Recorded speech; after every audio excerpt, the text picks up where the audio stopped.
बिस्मिल्लाहिर्रहमानिर्रहीम। अस्सलाम वालेकुम दोस्तों, आर्मी पब्लिक स्कूल के गाजी वलीद खान को दहशत गर्दों ने चेहरे पे 8 गोलियां मारी, लेकिन वो मौजज़ाना तौर पर ज़िंदा बच निकले। वलीद खान कैसे ज़िंदा बचे, ये सब कुछ आपको आज की इस वीडियो में बताया जाएगा।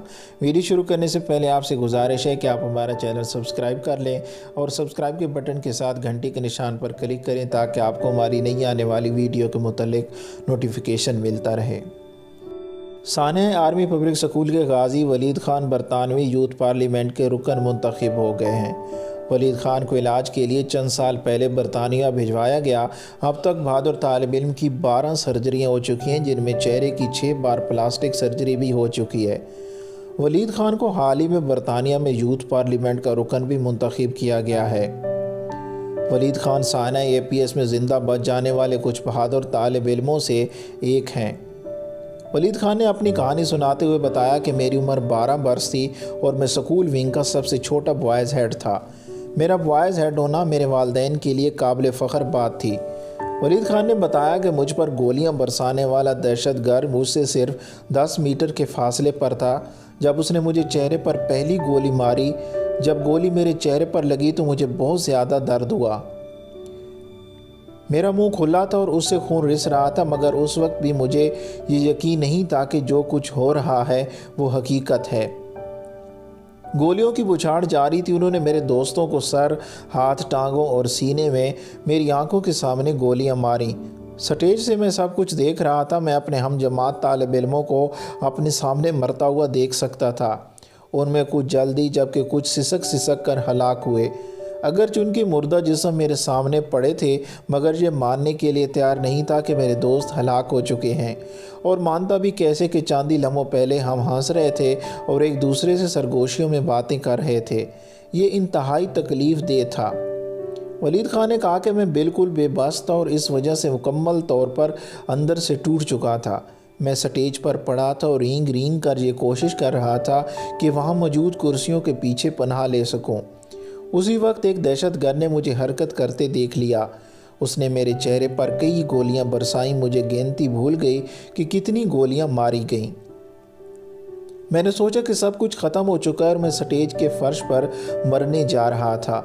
मौत ज़्यादा दूर नहीं थी। मुझे अपने वो तमाम वादे याद आ रहे थे जो मैंने अपने वालिदैन से किए थे कि मैं डॉक्टर बनकर उनकी ज़िंदगी में बेहतरी लाऊंगा। मुझे मालूम था कि मैं भी उन्हें कभी नहीं देख पाऊंगा।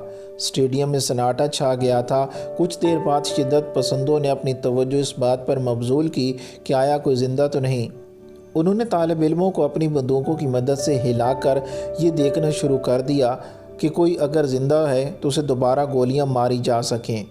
वो मुझ तक पहुँचे, मुझे सीने में पाँव से ठोकर मारी, जिससे मैं चीख उठा।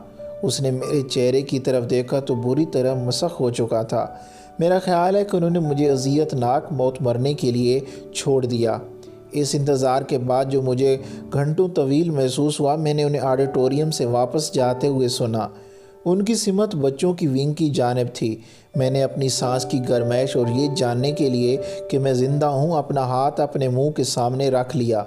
मैं ज़िंदा था। मुझे मालूम था कि मेरा ढेर सारा खून ज़ाया हो चुका है। मुझे अपने चेहरे का अंदरूनी हिस्सा बाहर उबलता हुआ महसूस हुआ, मगर किसी न किसी तरह मैं अब भी देख सकता और सुन सकता था।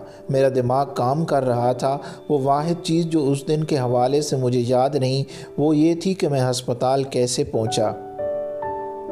शिद्दत पसंदों ने मेरा चेहरा गोलियां मार मार कर इतना ख़राब कर दिया था कि जब मुझे इमरजेंसी रूम में लाया गया तो मुझे ज़ख्मियों की बजाय लाशों में डाल दिया गया। बहुत सा खून ज़ाया होने की वजह से मैं मफलूज हो चुका था। मैंने बोलने और आवाज़ निकालने की कोशिश की ताकि लोगों को ये बता सकूं कि मैं अब भी ज़िंदा हूँ, मगर मेरे मुंह से कोई आवाज़ नहीं निकली। वलीद ने बताया कि अपने निज़ाम तनफ़ुस को जारी रखने की खातिर मैंने इस उम्मीद से लंबे सांस लेना शुरू किए कि किसी की नज़र मुझ पर पड़ जाए। मेरे मुंह में भर जाने वाले खून के बुलबुले बनना शुरू हो गए। बाद में मुझे बताया गया कि एक नर्स ने मुझे डेड बॉडीज़ में ढूंढ निकाला। मुझे चेहरे पर 6 जबकि टांग और हाथ पर एक एक गोली मारी गई थी। चेहरे पर 6 गोलियां लगने से मेरी शनाख्त भी मुश्किल थी। हमले के बाद जब मुझे हस्पताल ले जाया गया तो मेरे वालिद मुझे ढूंढने के दौरान काफ़ी मरतबा गिरते रहे। ان کی تلاش جواب دینے لگی تو آخر میں ایک ڈاکٹر نے میرے والد کو کہا کہ وہاں کونے میں ایک بچہ پڑا ہوا ہے، وہ آپ کا تو نہیں۔ لیکن اس وقت بھی بابا نے مجھے نہیں پہچانا۔ 8 روز بعد جب مجھے ہوش آیا تو تب بھی شناخت مشکل تھی۔ پھر میری ماں کو بلوایا گیا تو انہوں نے میرے گھر میں میرے بچپن کا جو نام لیا جاتا تھا وہ پکارا، جس پر میں نے ہاں میں جواب دیا، جس سے میری شناخت ہوئی۔ ولید خان نے کہا کہ حملے کے چند مہینوں بعد میرے ساتھ جو کچھ ہوا تھا اور جسمانی چوٹوں کی وجہ سے میں ذہنی دباؤ اور ٹراما کے باعث مفلوج ہو گیا۔ میں نے کئی مرتبہ اپنے آپ کو خودکشی کرنے کے دہانے پر پایا۔